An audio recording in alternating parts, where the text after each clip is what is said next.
Hi friends, welcome back. അപ്പോൾ ഇന്ന് നമ്മുടെ ഇൻഡിപെൻഡൻസ് ഡേയുടെ വീഡിയോ ആയിട്ടാണ് വന്നിട്ടുള്ളത്. മോർണിംഗ് തന്നെ എല്ലാവരും ഭയങ്കര ഹറിബറി ആയിരുന്നു. സ്ക്വാഡ് വൈസ് ആണോ ക്ലാസ് വൈസ് ആണോ ഈ ഒരു അസംബ്ലിക്ക് നിൽക്കേണ്ടത് എന്നുള്ള ഫുൾ കൺഫ്യൂഷൻ ആയിരുന്നു. ദെൻ നമ്മൾ സ്ക്വാഡ് വൈസ് കുട്ടികളെ അറേഞ്ച് ചെയ്തു, ലൈനപ്പ് ചെയ്തു. 2-3 ദിവസം അതിൻ്റെ പ്രാക്ടീസും കാര്യങ്ങളൊക്കെ ഉണ്ടായിരുന്നു. അപ്പോൾ എല്ലാവരും തന്നെ ഫുൾ യൂണിഫോമിലായിരുന്നു വന്നത്. അടിപൊളിയായിട്ട് പ്രെയറോട് കൂടി തന്നെ നമ്മുടെ പ്രോഗ്രാം സ്റ്റാർട്ട് ചെയ്തു. ദെൻ നമ്മുടെ പരേഡ് ഉണ്ടായിരുന്നു. 4 സ്ക്വാഡ് വൈസ് ആയിട്ട് നിന്നു. 4 സ്ക്വാഡിലുള്ള കുട്ടികളും ഏതൊക്കെ രീതിയിൽ നിൽക്കണം, ഏതൊക്കെ രീതിയിൽ നടക്കണം എന്നൊക്കെ സെറ്റ് ചെയ്ത് വെച്ചു. അടിപൊളിയായിട്ട് തന്നെ ആ ഒരു പരേഡ് അവിടെ നടന്നിട്ടുണ്ടായിരുന്നു. നെക്സ്റ്റ് നമ്മുടെ HM ഫ്ലാഗ് ഹോസ്റ്റ് ചെയ്തു. ദെൻ HMൻ്റെ ഒരു സ്പീച്ച് ഉണ്ടായിരുന്നു. പ്രവിത മാമാണ് നമ്മുടെ HM. നെക്സ്റ്റ് നമ്മുടെ PT മെമ്പേഴ്സിൻ്റെ സ്പീച്ചും കാര്യങ്ങളൊക്കെ ഉണ്ടായിരുന്നു. അതിനുശേഷം നമ്മുടെ സ്ക്വാഡ് വൈസ് പരേഡ് നടത്തിയതിന് മാർക്സ് ഉണ്ടായിരുന്നു. അതിന് ഫസ്റ്റും സെക്കൻഡും തേർഡൊക്കെ കൊടുത്തിരുന്നു. എല്ലാവരും ഫുൾ യൂണിഫോം ആയതുകൊണ്ട് തന്നെ അത് കാണാൻ തന്നെ അടിപൊളിയായിരുന്നു. ആ ഒരു റിസൾട്ട് എന്ന് പറയുന്നത് ഭയങ്കര കൺഫ്യൂസിങ് ആയിരുന്നു എന്നുള്ളതാണ്.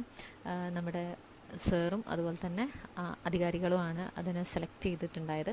ഫ്ലാഗ് ഹോസ്റ്റിംഗ് കഴിഞ്ഞു, പരേഡൊക്കെ കഴിഞ്ഞു. കറക്റ്റ് പരേഡ് കഴിയുന്ന ആ ഒരു ടൈമിന് നല്ല മഴ. അതായത് ദൈവം എപ്പോഴും നമ്മുടെ കൂടെ ഉണ്ടാവുമെന്ന് പറയുന്നതിൻ്റെ ഒരു തെളിവാണ്. കാരണം അത് കഴിഞ്ഞതിന് ശേഷമാണ് മഴ പെയ്തത്. പിന്നെ നല്ല മഴ എന്ന് പറയുന്നവരുടെ സ്പീച്ചിൻ്റെ ടൈമിലൊക്കെ നല്ല മഴയായിരുന്നു. ബട്ട് നമ്മുടെ പ്രോഗ്രാം അടിപൊളിയായിട്ട് തന്നെ കഴിഞ്ഞിരുന്നു. മഴ ആയതുകൊണ്ട് തന്നെ സ്പീച്ചിൽ ചോദിക്കുന്ന ചോദ്യങ്ങൾക്ക് കുട്ടികൾ ഉത്തരം പറയുമ്പം അത് കേൾക്കാത്തൊരു പ്രശ്നം മാത്രമേ ഇവിടെ വന്നിട്ടുള്ളൂ. അതിനുശേഷം നമ്മുടെ കുഞ്ഞു കുട്ടികളുടെ ഫ്രീഡം ഫൈറ്റേഴ്സിൻ്റെ വേഷം കെട്ടിയിട്ട് അവർ സ്റ്റേജിൽ അണിനിരന്നിരുന്നു. നെക്സ്റ്റ് നമുക്ക് UP സെക്ഷൻ്റെയും ഹൈസ്കൂൾ സെക്ഷൻ്റെയും സോങ് ഉണ്ടായിരുന്നു. അതുപോലെ തന്നെ 2 ഡാൻസ് ഉണ്ടായിരുന്നു. പിന്നെ നെക്സ്റ്റ് നമുക്ക് പ്രൈസ് ഡിസ്ട്രിബ്യൂഷൻ, നമ്മുടെ ഈ ഒരു കുറച്ച് കാലയളവിൽ നടന്നിട്ടുള്ള എല്ലാ പ്രോഗ്രാംസിൻ്റെയും പ്രൈസ് ഡിസ്ട്രിബ്യൂഷൻ ഇന്ന് നമ്മൾ ആ ഒരു കുട്ടികൾക്ക് കൊടുത്തിരുന്നു. അപ്പം അവരും ഒരുപാട് ഹാപ്പിയായി. നെക്സ്റ്റ് നമുക്ക് വന്നിട്ടുള്ളത് നമ്മുടെ ഇൻഡിപെൻഡൻസ് ഡേ ആയതുകൊണ്ട് തന്നെ ഒരു പ്രോഗ്രാം കഴിഞ്ഞിരുന്നു. അപ്പോൾ ഏറ്റവും അവസാനത്തേക്ക് നമ്മൾ എല്ലാവർക്കും തന്നെ മധുരം നൽകിയിരുന്നു. പാൽപ്പേട, മിൽക്ക് പേട ആയിരുന്നു നമ്മൾ നൽകിയിരുന്നത്. എല്ലാവരും വളരെ ഹാപ്പി ആയിരുന്നു. കുട്ടികൾ, നമുക്കറിയാലോ കുട്ടികൾ ഭയങ്കര മിടുക്കരാണ്. അവർ 1ഉം 2ഉം ഒക്കെ വാങ്ങി ടീച്ചേഴ്സിനെ പറ്റിച്ചുകൊണ്ട് അവർ ഹാപ്പിയായി എന്നുള്ളതാണ്. അതൊരു രസമെന്ന് പറയാം. നെക്സ്റ്റ് ആ ഒരു പ്രോഗ്രാം കഴിഞ്ഞ് എല്ലാവരും വീടുകളിലേക്ക് പോയി.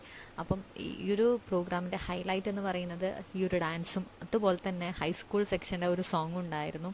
എല്ലാവർക്കും പരിചിതമായിട്ടുള്ള സോങ്ങാണ് ജയ് ഹോ എന്ന് പറയുന്നത്. അടിപൊളിയായിട്ട് തന്നെ പാടി. നമുക്ക് ആ ഒരു സോങ് കേൾക്കുമ്പോൾ തന്നെ ഭയങ്കര കോരിത്തരിപ്പാണ് ഉണ്ടായത്. അടിപൊളിയായിട്ട് തന്നെ നമ്മൾ ഏതൊരാളും കേട്ട് നിന്ന് പോകുന്ന തരത്തിലുള്ള സോങ് ആയിരുന്നു നമ്മുടെ സ്കൂൾ കൊയർ പാടിയിട്ടുണ്ടായത്. നമുക്ക് കേട്ട് കഴിഞ്ഞാൽ തന്നെ അറിയാം എന്താ നമ്മുടെ രോമങ്ങൾ എണീച്ച് നിൽക്കുന്ന ഒരു ഫീലാണ് നമുക്ക് കിട്ടുക എന്നുള്ളതാണ്. അങ്ങനെ നമ്മുടെ ഈ ഒരു പ്രോഗ്രാം വളരെയധികം സക്സസ്ഫുള്ളി ആയിരുന്നു. ഇതുപോലെ ഒരുപാട് പ്രോഗ്രാംസ് നമ്മുടെ സ്കൂളുകളിൽ വരുന്നുണ്ട്.